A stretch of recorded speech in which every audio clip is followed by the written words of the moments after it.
So, I wanted to start off by telling you a little story. There was one, in the days gone by, there was one king. And the more responsibilities you have, the more you worry. You notice that? Do you remember when you were a little kid? For some of you, it may have been a long, long time ago. I speak for myself too. So do you remember when you were a little kid, what did you used to worry about? Nothing. Right? Bedtime. You worried about not wanting to go to bed and what you would say to your mum to not make her go, force you to go to bed. Like that would be it. So the more responsibilities we have, the higher up we go, if you like, the more our worries. So as a king, he had the worry of the entire kingdom. So he set a task for the entire kingdom. He said, okay, all the artists, I want you to draw a painting that is a painting of peace. So when I look at that, even though I've got all these headaches and worries, when I look at that painting, I'll just feel calm again. So he set this down. He said, I'll give a reward of 1 million gold coins to the person whose painting I choose. So of course, all the artists got excited, even those who couldn't draw, tried to draw. So finally, they got it down to, after thousands and hundreds of paintings, they got it down to 2. So there was one painting, which was a beautiful scenery, like a sunset. Just everything was calm and peaceful. And when the king looked at that, he did feel a sense of calm. But then there was one other painting that the ministers had chosen.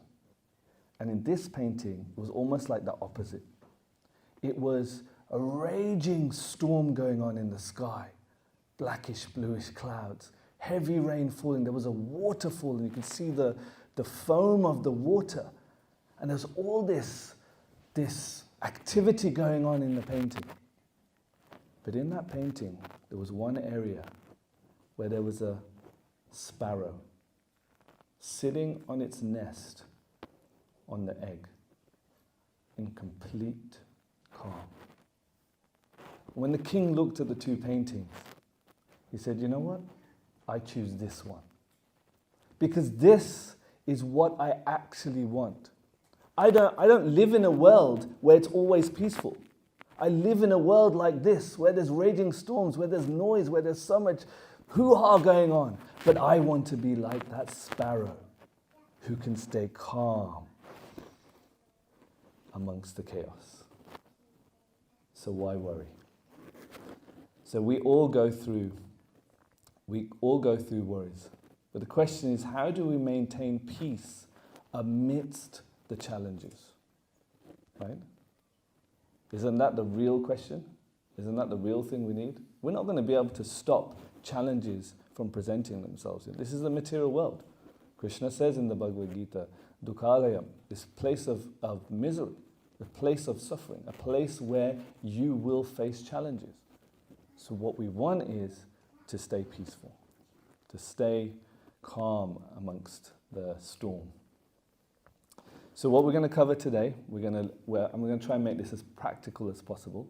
So we're going to look at what are the causes of worry for you, and then we're going to look at what are the root causes. You'll see what I mean by that in a moment. And then we're going to look at what do we need. And just to kind of pre-warn you, I'm going to be doing activities. It's not just going to be me talking. I always like to engage the audience, give you a chance to also meet some of the other people here. So it will be the ladies with the ladies, the men with the men. But in a moment, I'm going to do a few exercises with you where I'm going to ask you to find somebody in the room that you don't necessarily know, introduce yourselves, and then you're going to discuss. And they're very simple, in one sense, they're very simple questions. But first, we'll do a group exercise. So if I could ask Jay, yeah. So he's got the pen ready, yes. Let's give Jay a round of applause. So he's going to write on the board for us. I just want you to shout out, what do you worry about?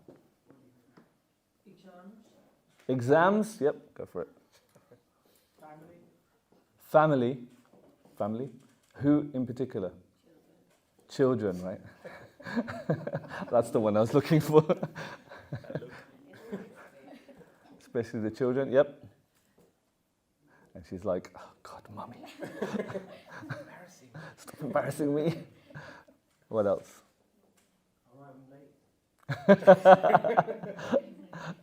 Okay, arriving late. So, what's the worry there? What's the timeliness? Time management. Okay. What else? Money. I'm surprised nobody said that earlier. I was surprised that is a number one. Yeah, definitely money. What else? Your boss. Your boss. So let's say work. So money, work. The future, what specifically? What will come up? What, okay, so what? Yeah, worrying about the future. Health. Yes. There are so many diseases out there, so many things that can come up. Yeah, you know the, I don't know if you've ever seen these YouTube shorts where somebody Googles, you know, they have a little rash or something. Then they Google their symptoms. And what happens? They start Googling more and they get deeper and deeper and then they realize they're gonna die. And then they start giving away their things. And then the doctor says, what are you talking about? It's just a little rash from eating that fruit. And then they have to get all their stuff back. I've seen some of these things like that. It's like, oh, that's so funny. Yeah, very dangerous to Google your symptoms. It makes you worry even more, doesn't it? Do you remember COVID time? What was the biggest worry in COVID? Toilet paper. What is wrong with people? Everybody went crazy. Their biggest worry in COVID was toilet paper. Health, yes. Okay, anything else? Politics. Politics, okay. You can put, maybe put / government. Opinions? What specifically? Why is that? What do you mean by that? Other people's opinions of you? On our decisions and our life. Okay, so you worry about decisions, and when you say opinions, you mean your opinion? No, others' opinions on us. Others' opinion on us, yes, good. So decisions, and then others' opinions on us. Somebody mentioned relationships. So. Yeah. So. Relationships. Yeah, I'm surprised that didn't come up earlier as well. Your partner, yes. Relationships, that's a good one. Okay, good. So these are a few things that most of you have mentioned. It's finances, kids, partner relationships, in other words, other people's behavior, health, work responsibilities, our performance, exam results, and our reputation. So these are some of the reasons why we worry. Now, I'm going to show you this diagram, and it's quite, in one sense, it's a very logical thing. And if you just looked at that diagram by itself, you just think, why would anybody worry? Right? When you look at it, you just think, why would anybody actually worry? So let me show you the diagram first. So let's go through it. Take this off. Yeah. You knew I was going to do that, didn't you? So if we look at this, let's follow it through. Do you have a problem? And the answer is no. Then why worry? Do you have a problem? Yes. Can you do something about it? Yes. So if you can do something about it, why worry? Right? Do you have a problem? Yes. Can you do something about it? No. I can't do anything about it. Then? Why? Simple, right? Let's all go home. Any questions? It is not as simple as that. So this is a good place to start. But me, especially being a therapist, I can tell you it is so not as simple as that. So many. Oh no, I've done it again.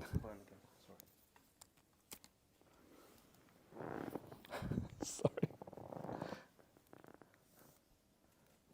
No, I should just give me another mic that I can use as a handheld, and then I won't keep doing that. So, as a therapist, I can tell you it is so not as simple as that. So, this is a good platform to start with. There are some things that you might, just by looking at that, there are some things you might be able to kind of almost like force yourself to stop worrying about.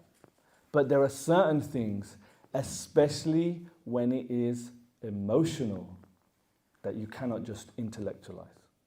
So that's one thing that I'd like to say right from the beginning. So this is a mantra that I try to share with my clients, is emotions are not logical. Stop trying to intellectualize a very strong emotion. They are not logical. You know, I got one client, I shouldn't be in love with this guy, but I just can't help it. Like, so she's from a certain background where her family caste is really important, and the guy is not of the right caste, and she just can't help herself. And intellectually she knows she doesn't want to be with this person, but her heart is saying otherwise. You cannot intellectualize emotions. Emotions are not logical. So although this does make sense for some things, you can use this, yes, but let's go deeper. So now I'm going to ask you to discuss in pairs, what are you really worried about? Well, somebody says health. What is it that they're really worried about? It's not actually health. There's an underlying. So,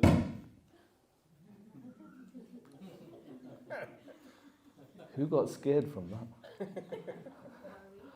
Somebody, some of the people already are a bit on edge. I think we need to calm everybody down. So we're going to discuss in pairs. It's okay, yeah. Hopefully it's not too scary. So I'm going to ask you to all stand in a moment to stand up. Yeah, let's give Jay a round of applause. Sorry, please sit down. So I left you hanging there. Sorry. So I'm going to ask you to find a partner, a pair, somebody that you don't know necessarily, the men with the men, ladies with the ladies, kids with the kids. And I want you to discuss, pick one or two issues things that you worry about, and discuss what is the actual issue.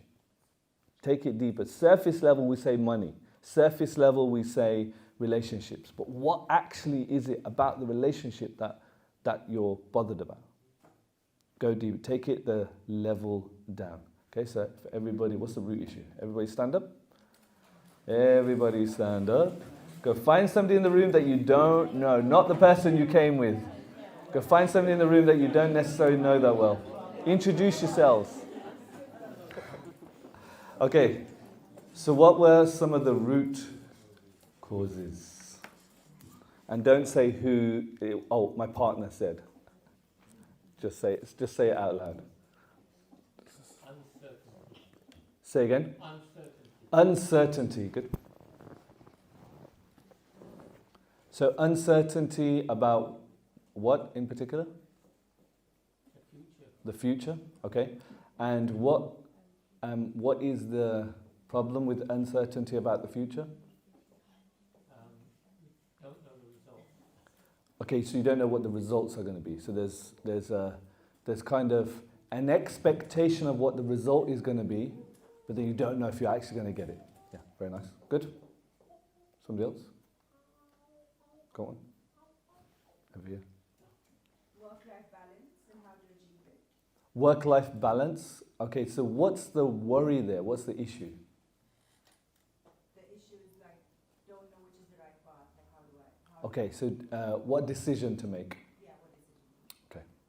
Okay. Decision making. Okay. Yep, at the back. The children one, I'll just underline the next part. Up to a certain age, we have control of the child, of what it does. This is the child. What it does, yeah.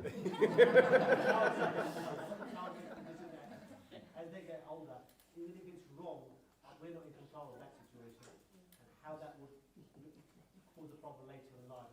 If it does or if it doesn't, we don't know. Okay. So at some point, the parents have to learn to let go of the decisions that the child makes. I'm not looking at anybody in particular here. And then what if the child makes a wrong decision, and the parent can sometimes even see that they're making a wrong decision, and then how do they deal with them? Yes. So letting go, yes, good, thanks. Jay, you've got some. Good, you chose the right man to do this job. Okay, somebody else. What about health? So it's what political decisions having impact on your lifestyle. Sorry, say that a bit louder. Political decisions having impact on you. Or political decisions having impact on our lifestyle. So what's the root issue there? The real issue is how are you going to manage your life, your lifestyle in the future. So the root issue there is actually change. Yep. You see that? I'm taking it down to root. It's a difficulty managing change. Change is hard. I was going to say another word. Change is, for some people, it is, but look at my face. Scary. Right? For some people, change is scary. I'm so used to this, and now the government's changed this, or something's happening, and all of a sudden it's like, oh my God, what's going on? I'm not in control anymore. Right? What else? Any other root issues? Root causes? Okay. Good. So is this what everybody came up with in general? Anything outside of this? One more. Health. Okay, so what's the root issue with health? What's actually the root issue?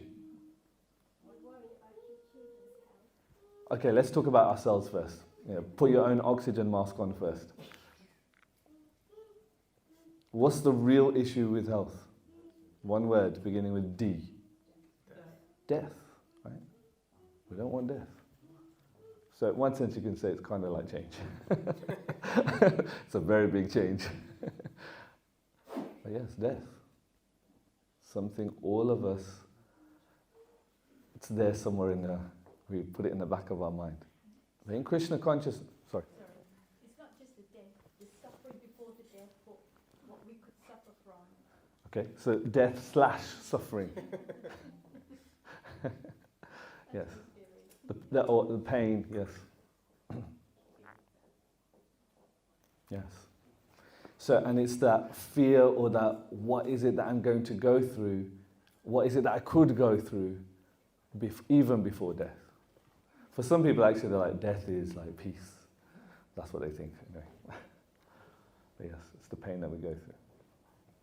Very good, thank you. Give yourselves all a round of applause. That's excellent. Good, that's good analysis. You're starting to get to the root causes here. Excellent. So now,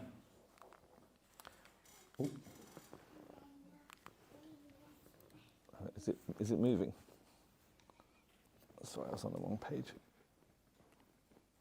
Oh yes. Oh, there it is.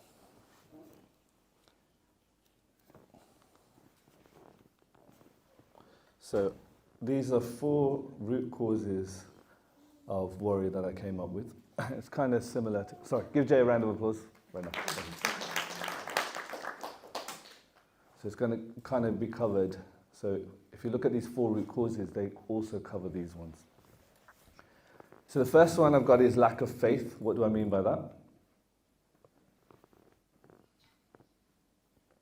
Lack of faith in who or what? In yourself, lack of self-esteem. Okay, lack of faith in yourself, good. And?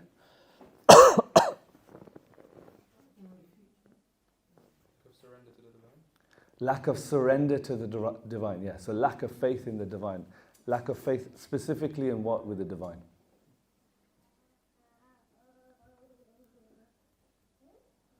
Like there was one time, oh no. Lack of faith in the mic? Oh no, it's okay. It's back. Lack of faith in Jagannath Sharanpur? No.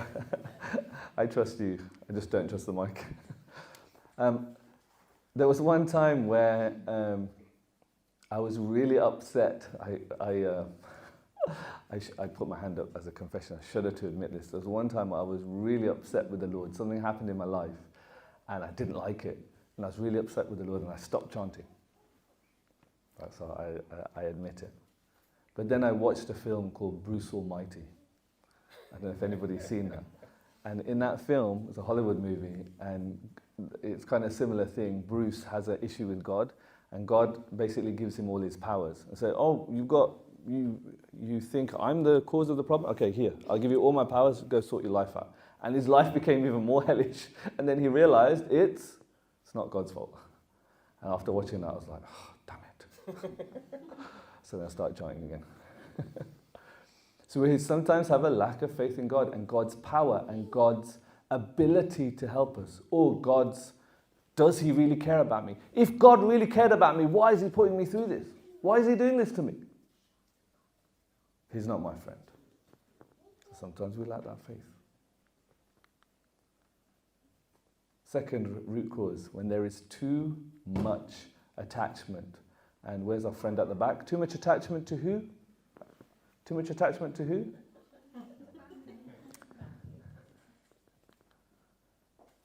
Then there is misdirected focus. We'll discuss that in more detail later. And then one root cause that I have to deal with is trauma. I have to deal with as a therapist is trauma. There may be others, but for now we'll concentrate on these. Like, you could kind of categorize some of these in there. You'll see as we go along. So let's discuss. Let's start with the first one. Lack of faith. So lack of faith in ourselves, lack of faith in God, like that. So when there is lack of faith, this cycle happens. There's improper action.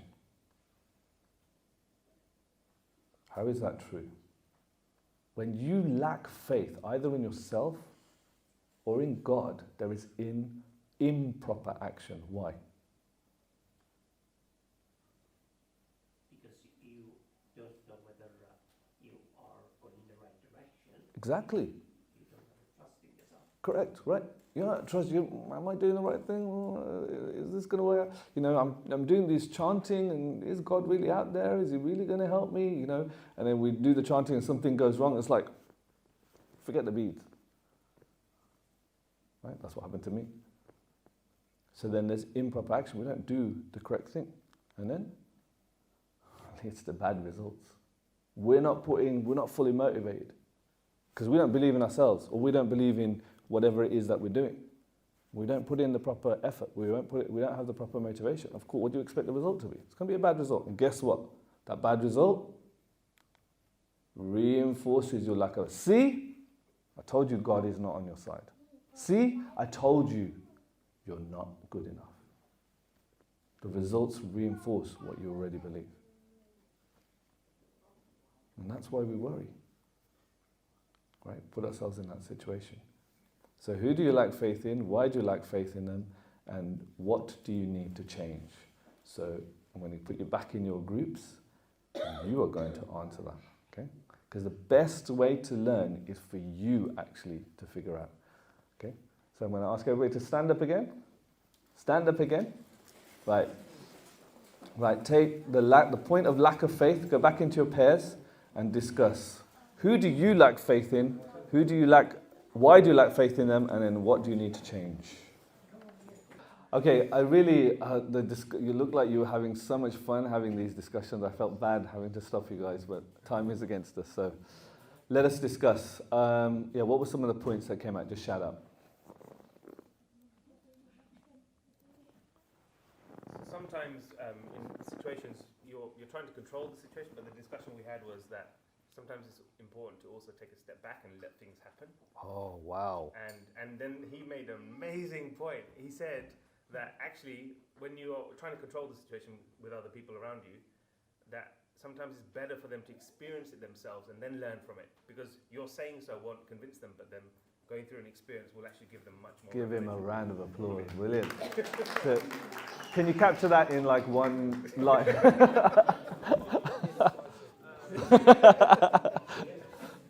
Brilliant point. So did you catch that? So this is especially for parents.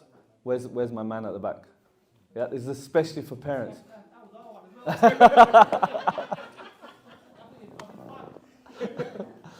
Did you say you were inspired?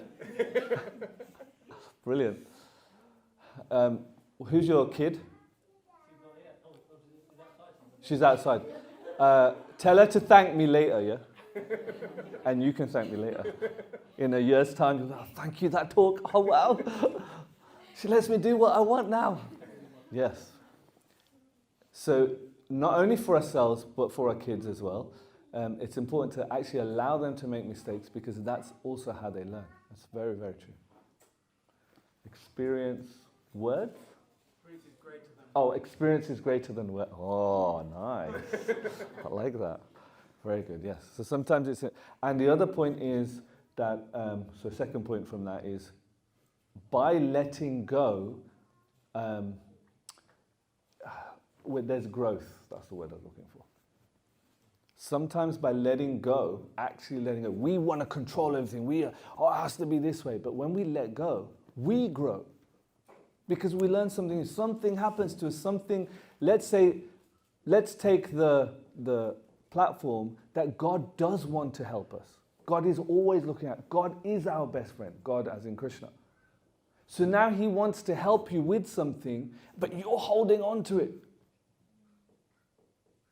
When you let go, you grow. Wow, that's a good little, write that down, yeah. When you let go, you grow. So just on that point, just a little anecdote. That, when I heard this, it really helped me to let go. There was one little girl. There was a little girl in the room. Yeah, like, how old are you? 7. Oh, give a round of applause for sitting in this class. Listen carefully, yeah? So there's one 7-year-old girl, and she had a set of fake pearl bracelet. And she would wear that all the time. It was her pride and joy. And she would always play with it, and she'd always like wear it even to school. She got her parents to tell the school so she could wear it. So then one day the father came into her room, bedtime. I said, Betta, darling, give me the bracelet. I said, no, Daddy, no. This is my best bracelet. Oh, I'm going to give it to you. He said, okay. Next day, nighttime, tucking her in. Said, Betta, give me the bracelet. No, Daddy, why do you keep asking? No. And like this, day after day after day, he kept asking. Then one day one evening, he came into her room. She was sitting on the bed crying. He said, oh, Betta, what's wrong? Daddy, every day you ask me so nicely for the bracelet. Okay, here you go. And she gave the fake pearl bracelet, put it in his pocket, and got out a box. And in that box was the beautiful, real pearl bracelet. He said, I was waiting till when you're going to give this up so I can give you the real thing. God is like that. He's sometimes waiting for us to give up the fake thing so that he can give us the real thing. There are people, some of my clients are like this, they're holding on to attachment to their partner, their ex-partners, their whoever it is, their boyfriend, girlfriend, whoever it is like that. And I tell them this story, that when you let go, then God can give you the real person that he wants to give you. You just keep holding on to this person, you won't be able to get that person. I'm dealing with one client currently like that. And we're going through that process of her letting go. So that she can get the real. So, because it's so easy to hold on to something. I was going to say, it's so easy. How do we let go? So sometimes it is difficult, isn't it? We cannot let go, no matter what an external person says. Yes. What should we do? So remember what I said? Remember that phrase? Emotions. Emotions. Maybe we should everybody chant it, okay? Repeat after me. Emotions are not logical.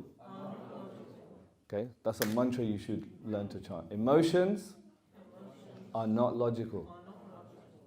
So if you're attached to somebody, it's very different. It's not just a person to say, oh yeah, you know they're not good for you. Because you already know they're not good for you. But still you want to hold on to them. Right? So you have to go through a process of letting go. But at least start with this point, is that, what's the point from this story? What was the point from the story about the pearl necklace? But a bracelet. There's something better waiting for you, isn't there? Yes. I think the process here that I'm trying to understand is, it's different for everyone, It is. and some people might take much longer because it's. Because the attachment depends on the level of attachment, correct? I just think, is it always a good thing to let go, or should sometimes you work for it to make it better, or is that wasting time? We would have to have a discussion about the specific thing. So for example, in the case, like a client I'm dealing with at the moment, and she's trying to let go of this guy because he's not the right caste. So we are going through the process of it. So she's engaging with him and now starting to understand more and more and more that he's not actually interested. You see? But in her mind, she's created this whole illusion that, oh, he's the one, I love him so much, and she can't let go. And even to send him a message, because they broke up, but she's still attached. 10 months, she's still attached. And even to send a message, it's taken me 7 months to get her to send it. Because there's trauma involved, there's a lot of like layers. So sometimes we have to work through those layers. But that's part of the cleansing process. It's like sometimes we give the example of an onion. It's not just, that story is there, God has something better for you, okay, just let go. That's one layer of the onion, okay, let go of that. But then there's 3 other layers that we have to go through. So you have to work through those layers. Is that connected to karma? There can be some karma there, but the point is you still need to work through it. Because even karma, in one sense, is still about your consciousness. Karma is not set in stone. That's another save that as a talk for later. I'll come back and do that one. Karma is not set in stone. Be very clear with that. Right? There is some free will there. There is some scope for change. So, okay, wonderful question. Okay, that was a brilliant point. Okay, somebody else? Confidence? Because in very early age we've been told, do this, don't do that. So it's been a culture as well that girls should be doing that. Girls now should be behaving in certain way in the community. So that really put our confidence down in very early age. So as we grow up, it's still there. Did the parents in the room hear what she just said? Okay, the young parents, the parents who are past, they've got their girls are older, it's too late. But at least the parents who have young kids, did you hear what she said? So what was it? That they would put you down, and therefore you're still holding on to it. Okay, so just quickly, what needs to change? To open to the room, what needs to change? So now I'm a parent, so I don't do to my children. But we're talking about you here. Okay, that's good, you don't do it to your kids. Still there. Yours is still there. Okay, what can she do? Let's help her out here. What can she do to change? Remove the baggage. Accept and let go. Accept it first and then let go. Okay, so understand that it's there and then begin the process of letting go. Be around people who have that confidence and that inspire you to be the same. Okay, be around people that have that confidence, and also be around people that give you that confidence, that also say positive things to you, that also encourage you. Don't be around toxic people who put you down. Say positive things to yourself. Right. You heard of affirmations? So in one sense, the Hare Krishna mantra is It's an affirmation. It's a spiritual affirmation. We just chant the same thing over and over and over and over again, and that gives us spiritual benefit. But you can do the same. So what mantra could you chant as an affirmation for confidence? Do you think I come into the... So I know sometimes people say, oh, I am enough. Or something. Do you think I came into this talk saying, oh, I am enough. I'm going to be good enough to do this talk. You know what mantra I chant? Especially when it comes to a talk. I have to stand up to say this. Have you got the handheld mic? I don't want to take this out. No. Okay, fine. I'll just do it here. It's fine. I'll do it here. Yeah. I like to stand up and do this. But imagine I'm standing up, right? The mantra I chant before a talk is not, I am good enough. It's, I am invincible. Now, do you see the difference in energy? So if I came in thinking, oh, I hope I do well in this talk. I hope people like the talk. I hope people get some value from the talk. Compared to, I am invincible. Now that might not work for you. Things are very easy in theory. I Things said- are very easy. So that's why I say that might not work for you, that specific mantra. But the first point is you need to have something in there. So what's happened is I have trained myself so that when I say I am invincible, I feel that emotion. But I've trained myself. I don't do it now. I've done that at home in my peace and quiet, in my room where nobody else is there. And I'm training myself. I am invincible. I'm feeling it. I am invincible. You know, I'm giving this talk. It's going to be amazing. So you train yourself that in your private home like that. That's where the power comes. Now when you come to say it, it's like a switch. Okay, so many people that I don't know. I am invincible. Whoa. Right, you know the whole thing, imagine everybody with their, like, not wearing much clothes, whatever that thing is, when you're doing a public talk. Right, immediately your energy becomes powerful. Why? Because you practiced it at home. So the practice has to be, just like you chant at home, the practice has to be there. So what might your mantra be? Help her out. What might her mantra be?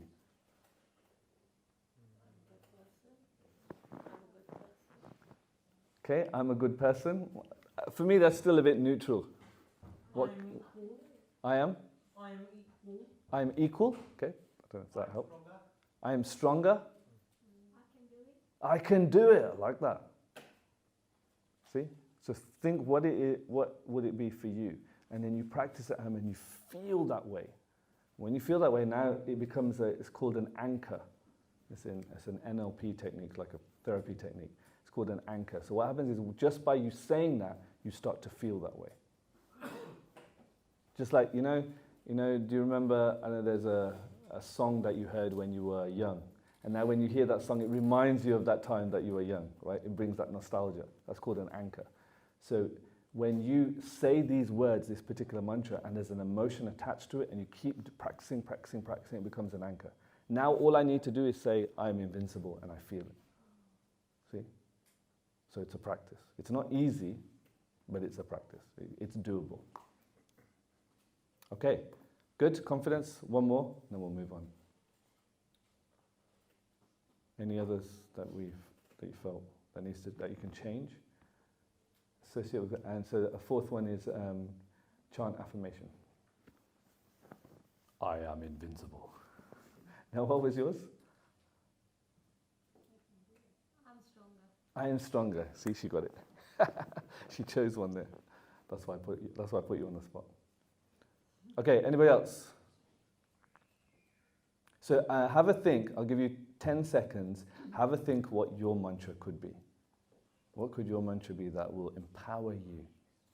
Give you 10 seconds, and I'll allow you to use your phone and write it down if you need to.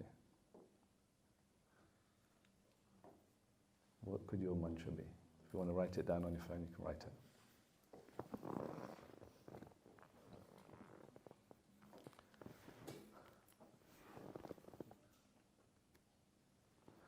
Okay, so from the Bhagavad Gita, I know most people here spoke about their relation, in one sense, the relationship with themselves, or their lack of faith in themselves. But I also want to touch on if there's lack of faith in Krishna. So this is from Bhagavad Gita, chapter 9, verse 3.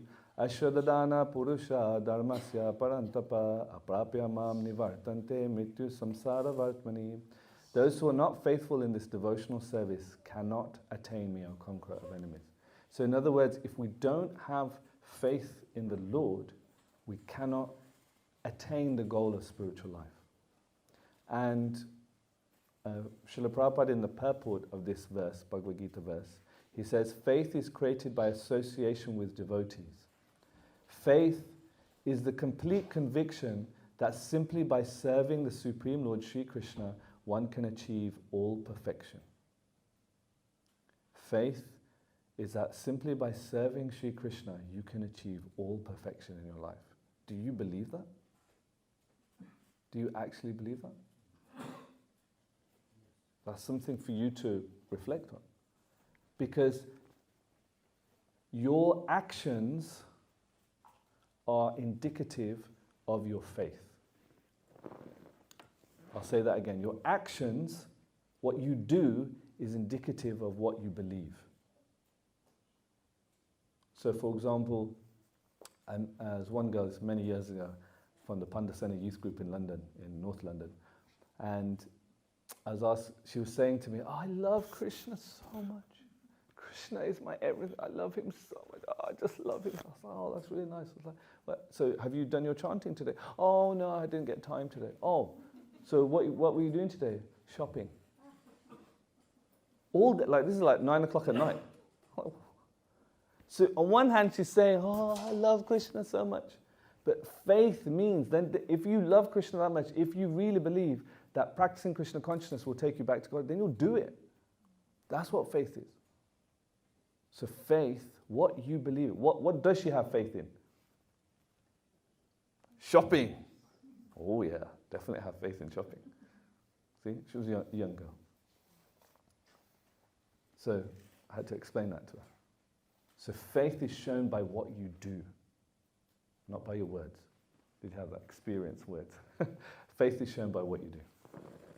Okay, so the more, that's another part of confidence, is the more you do things that increase your confidence, you will become more confident. Did you think about that? The more you do things that are praiseworthy, that are esteem-worthy, the more it will increase your self-esteem. See the point? To do those things.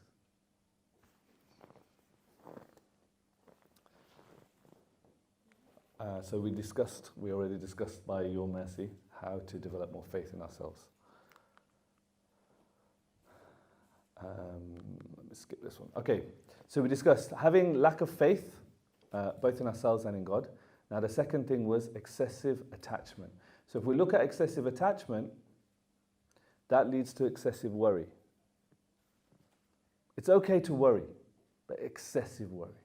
So when there's excessive attachment, it leads to excessive worry. In other words, we're thinking about negative outcomes. We're doing a lot of thinking. Worrying means what? Thinking, and thinking about what? All the negative outcomes. No good outcomes. Do you have faith? Where's our man at the back? And our mama at the front. Do you have faith that you raised your child well? So why therefore you weren't excessively worried? No, I'm not excessively worried about her, but just when they grow up. Oh, when they grow up, because she's not grown up yet. Okay. I'm trying to defend you here. I'll speak to her after. Yeah. When she grows up, then you'll worry. But if you have trained her and raised her well, then? It's the outside world. It's the outside. So if you've trained her and raised her well, there's so much bullying happening and so much people taking advantage of people. So if you've trained her and raised her well, so this is excessive worry, because there is excessive attachment.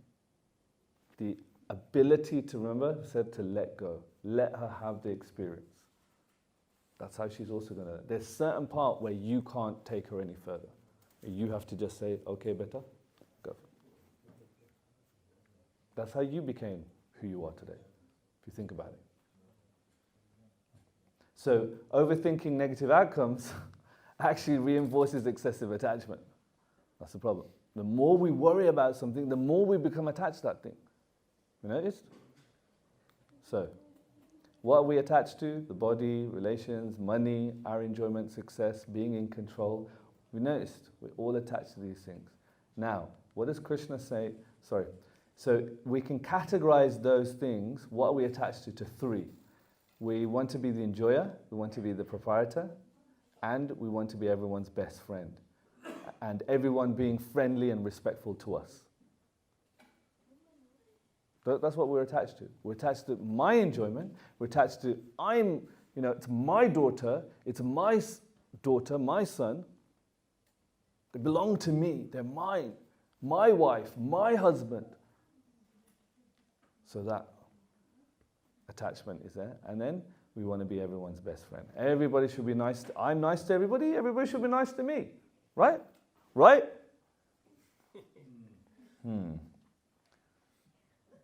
Right? So this actually comes from Bhagavad Gita, chapter 5, verse 29.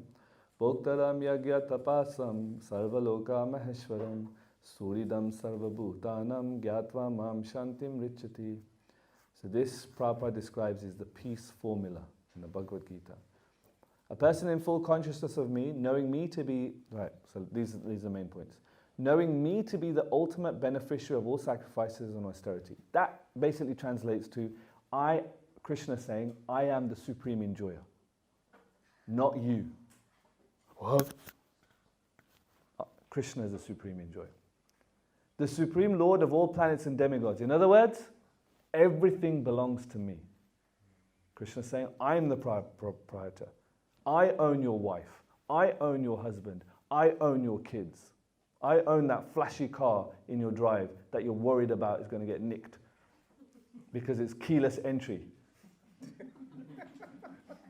And even the flipping Faraday pouch doesn't work. No, it's Krishna's car. Immediately you stop worrying. When you think it's Krishna's car, you've done all the protective thing. Now, Nishingadev, it's up to you. Any person who tries to steal Nishingadev, sort him out. Anybody would be worried? If you knew Nishingadev was personally looking after your car, would you be worried? I'd be worried about the burglar. And Krishna says, I am the benefactor and well-wisher of all living entities. He is the best friend. Suridam sarvabhutanam. He's actually the best. You cannot please everybody. You cannot make everybody happy. That's one of our worries. We keep trying to make whoever it is, trying to make them happy. You can't do it. You will always disappoint someone, even if you've done your best. So give that up. Understand that Krishna is the supreme enjoyer. So when we understand that, then we are connected to him like that, that's when we can start to have peace.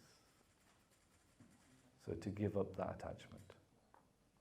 So just quickly, okay, give Jay a round of applause. Can I do it here? So, I'll just shut. So, one thing that I want you to realize is there is a map. Just hold it there. I'll just hold it there. There, yeah, thanks. There is a map of. There is a pen that doesn't work. Let's try this one. Yay. So there is a map of reality. And there is, so versus, what's here? Reality, correct. And this gap that is here, this is what causes the problem. Because we want everything to be like this. We want our daughter to be like this. And then she goes and does that.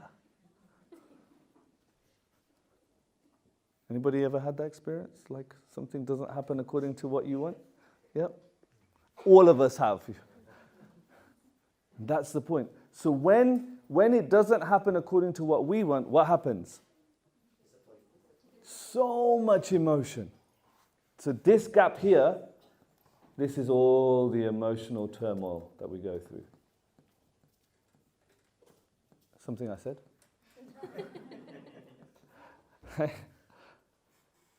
So what do we have to change? Change expectation in what sense? So this is the expectation, this is the map of reality. Don't hold on to any expectations. Is that humanly possible? Yes. Live in the moment. Live in the moment, okay, yes. Okay, how old are you? 20. Okay, still some life experiences to come. Ask the parents in the room, it's not easy. It's not easy to do that. So what does need to happen?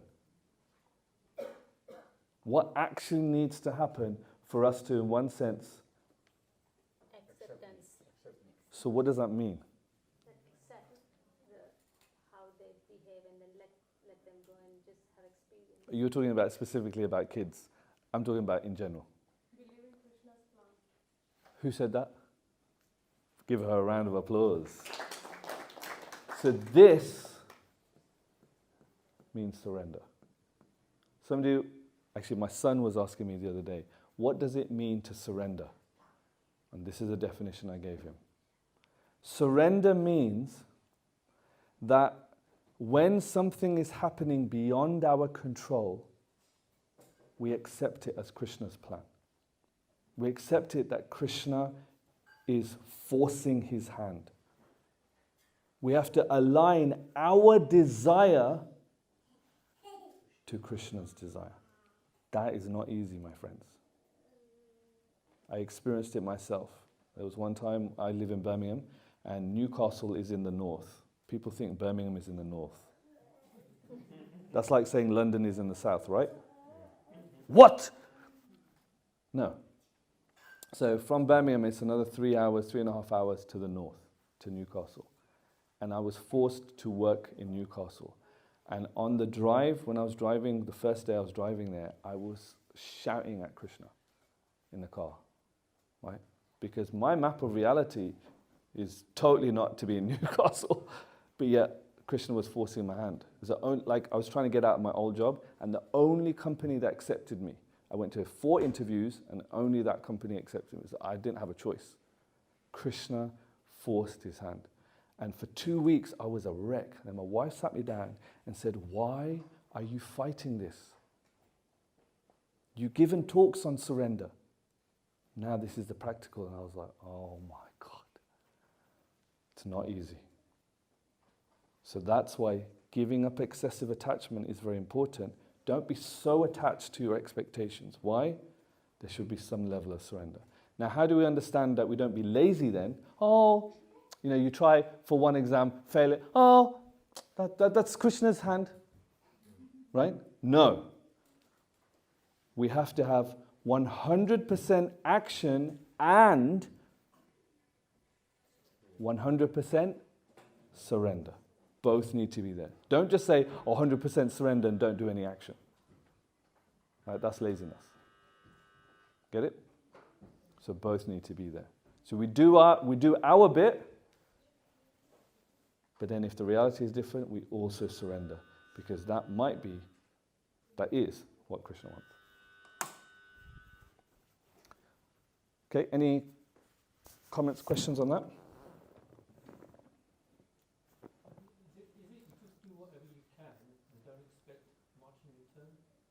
Do whatever you can. It's not that we don't expect something, it's that we are willing to adapt if we don't quite get what we want. We still expect it. If you don't have the expectation, what happens? Where's the motivation going to come from to do the thing in the first place? Yeah. So we still have the expectation it'll come, but if it doesn't, we are able to adapt. We're not so fixed. I don't know, parents are trying for a kid and they wanted a girl and it ended up being a boy. I don't know. We're not so thingy. We take it as a blessing. Okay, we got a boy instead. Fine. Okay, and I'll just go through this one last thing and then we will end it there.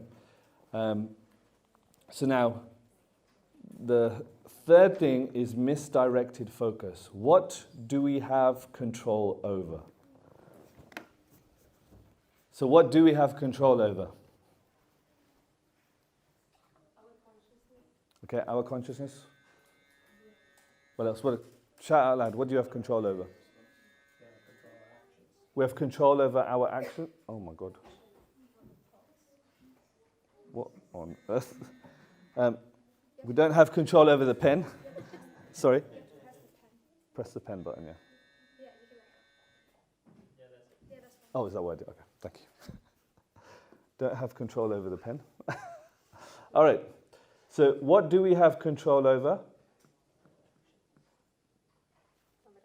Our actions, our thoughts, our reaction. Okay, when somebody says something, how we respond. Yep. What else do you have control over? Emotions. Yep, our own emotions. Yep. What do we have influence over?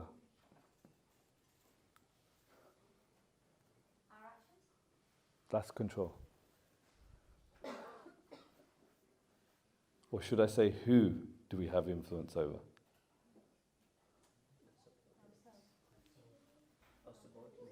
Our subordinates.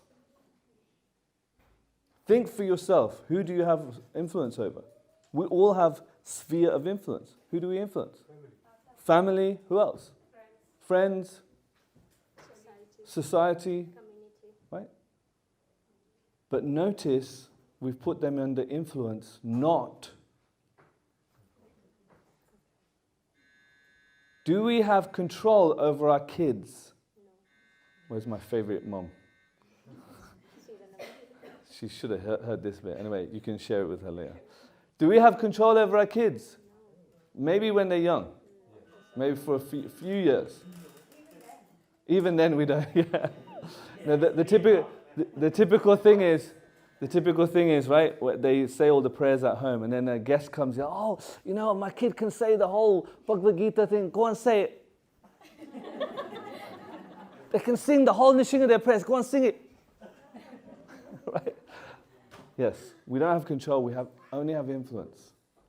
And this causes so much problem because the way that we react is what? As if we have control. So it's important to redefine that. Hang on. I don't have control over that person. I can only influence. Once I've done my bit, I've done my bit. 100% action, 100% surrender. And then there are things outside of,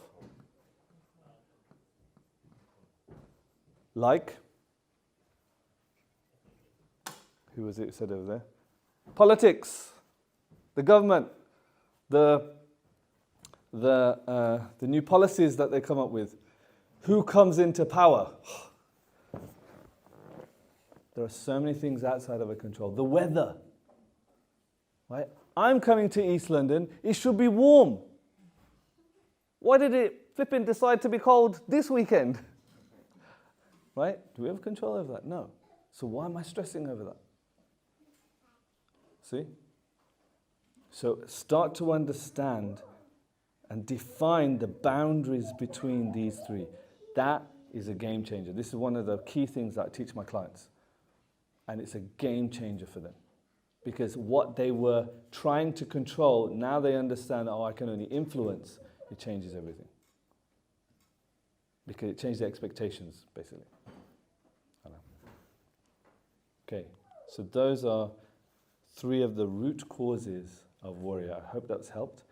Trauma, what I'm going to do is, I'm going to do a trauma series on my YouTube channel, and I'm going to do it live on Zoom. So if you do want to join, if there is anybody who is, let's say, wants to understand more about trauma and its effects. So trauma is something where there is a really powerful, strong emotional reaction, and it goes into our subconscious. And now what happens is, there's no logical reason why we keep doing this stupid thing. And we keep acting out, and we keep acting in a way that's like, why am I doing this? And we cannot control it. So that generally shows there's some kind of very strong emotion or some kind of trauma that happened in the past. That we need to deal with through some kind of therapy. It's not very easy just to do it as a self-reflection exercise. You have to actually do some processes to actually get that out. But that I'll talk to, if anybody wants to know more about that, we can talk on a personal level. And if you do want to get added, know about the talks, then just go to the website, www.nijday.com, and you can join the group. I'll put the details at the end. So, in conclusion, I'll say this. Laziness kills ambition. Anger kills wisdom. Fear kills dreams. Ego kills growth. Jealousy kills satisfaction. Anxiety kills joy. Stress kills peace.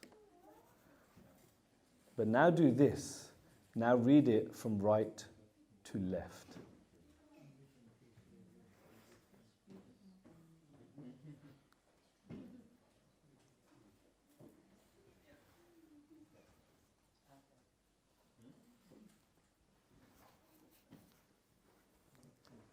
And I'll leave it at that. Shri Krishna Bhagavan ki, Srimad Bhagavad Gita ki, Srila Prabhupada ki, Nitai Gaur Premanandi. So, do we, 5 minutes for questions? We kind of did questions. Okay, go for it. We have 5 minutes. I'll try to answer as many questions as possible in 5 minutes.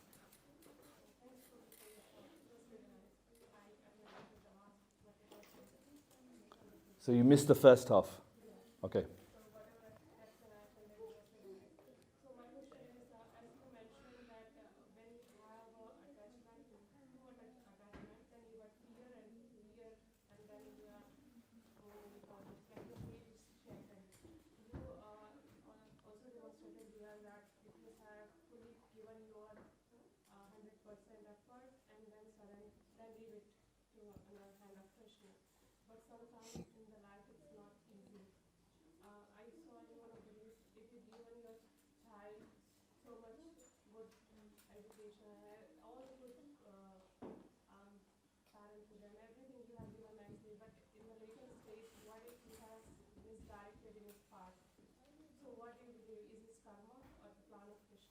Okay, so this is a worried parent question.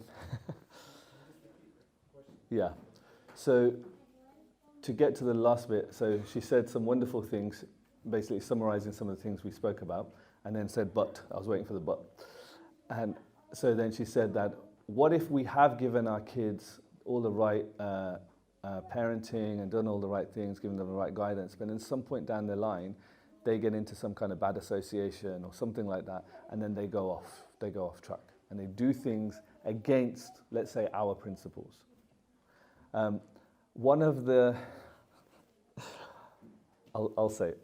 One of the things that I know that a lot of parents have difficulty with, I've had to deal with 1 or 2 parents in Birmingham, is when their child wants to marry somebody out of caste, different religion, different race, all of these, and they're so fixed that their child has to marry a particular thing.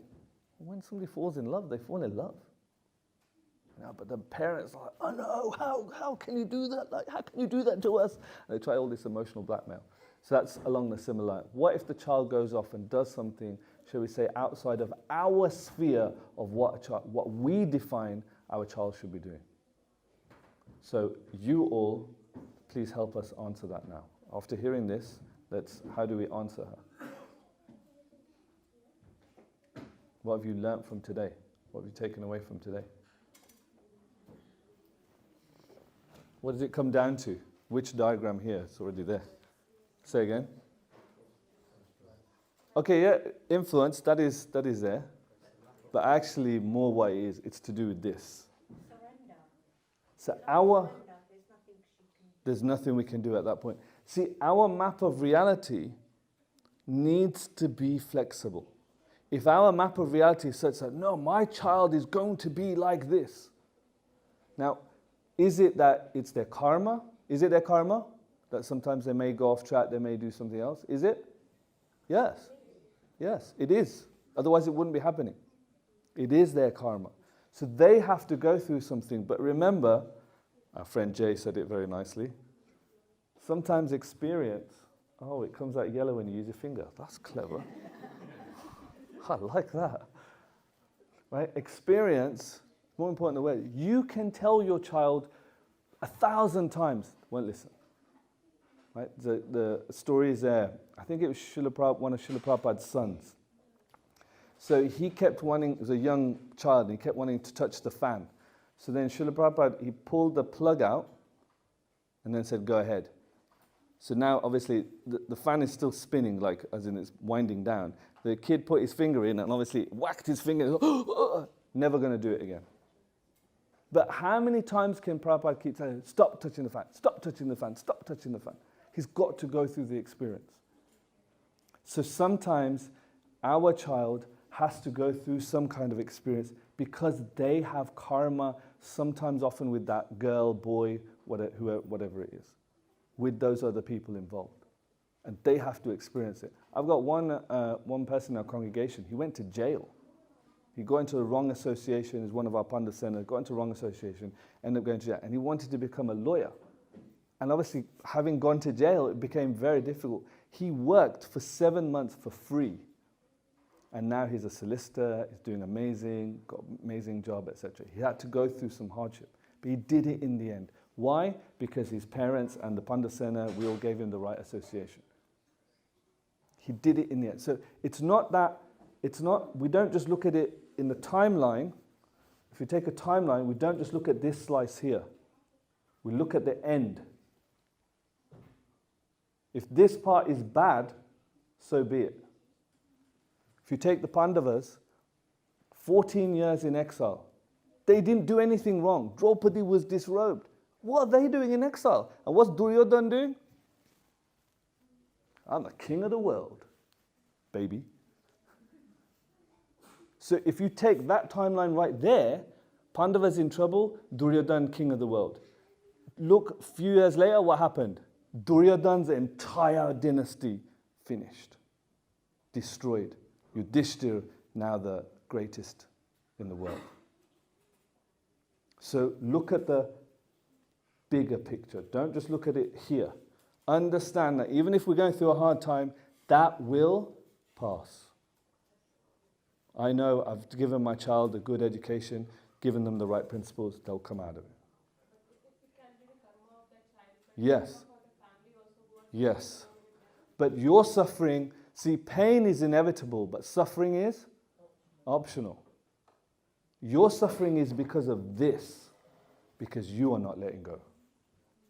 That person has to go through that. That's his karma, her karma. But what you go through here, that you keep praying, you keep surrendering to the Lord. Can I ask then, connected to that, if you're teaching your children to be Casey, To be? Krishna conscious, Yeah. and Casey. they're on and off, and they do it sometimes and they don't, they're still young. They then turn 16, 17 and stop because of their company, high school, college, uni, whatever. Yep. Are you failed as a parent? Because I know in some areas, scripture, should I say, it does say that as a parent, you need to guide your children through that whole process. Otherwise you fail. I don't know if that's extreme, but is that true? So the scriptures do say that as a parent, it is your responsibility to train them. But the result, Krishna says clearly in the Bhagavad Gita, the result is not up to us. We can do our best. Just like, what is it? Yeah, we only have control over ourselves. We can only influence. So nobody can blame you, but if you haven't done your best, if you haven't given... So I'm going to be honest with you. I don't want to turn this into a parenting talk, but I think it's such an important principle because there are so many parents here with young kids. What I have noticed is that when parents are too heavy, especially Krishna conscious wise, on their kids, what happens is the child then goes the opposite way. We think as parents, oh, we got to do this, we got to do that, and we're really heavy on them. No, it has to be done with love, and it has to be done with choice, especially as they get older.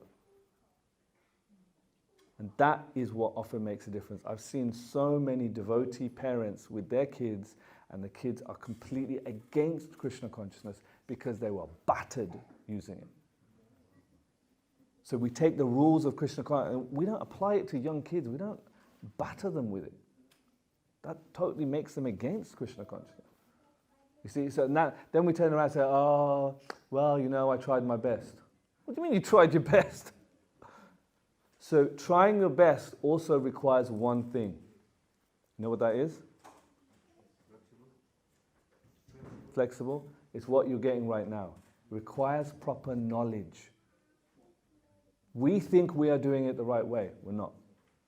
So it requires us to learn properly from the correct people, just like why are you guys coming on Sundays? You're getting this knowledge. You're learning from the Bhagavad Gita. You're learning from somebody who's experienced. Can give you that not higher knowledge, if you like. Then you can do things better. How do you make better decisions? With better experience and better knowledge. So better knowledge is required. So do things, engage your children lovingly, and that's also one of the principles of the Sunday program, is we want the kids to be playing with other devotee kids. That's one of the reasons why we have these programs. Bring your kids so that they're also engaged, they're developing nice relationships with other devotee kids. I've seen the transformation in my own son. He went on one Pandavsena trip, and he just went from sitting maybe 5 minutes in the Kirtan to now coming back, and he's like the main Mridanga player in Birmingham. From that one trip, because he saw other boys his age playing Mridanga, amazing. He was like, what? Oh, we can do this. We're allowed to do this. It's through that association. So sometimes the association is not us directly as parents, the association is their peers. That's why we have these clubs. That's why we have these children's things as well. Very important. And to develop your children's club to do that. And if they're not doing it, you get on their case. You have my permission, my blessings. Get on these guys' case to do that. Wonderful. Okay, thank you very much. I'm here till about 7 o'clock or 8 o'clock. So if you have more questions, you can come and see me during Prashadam. 20 minutes. Yeah, 20 minutes, Kirtan. Okay, so let's end the session with the one who has some here. So these are my details. If you want to contact me personally, you can contact me either on WhatsApp or go on the website. You can join the email address.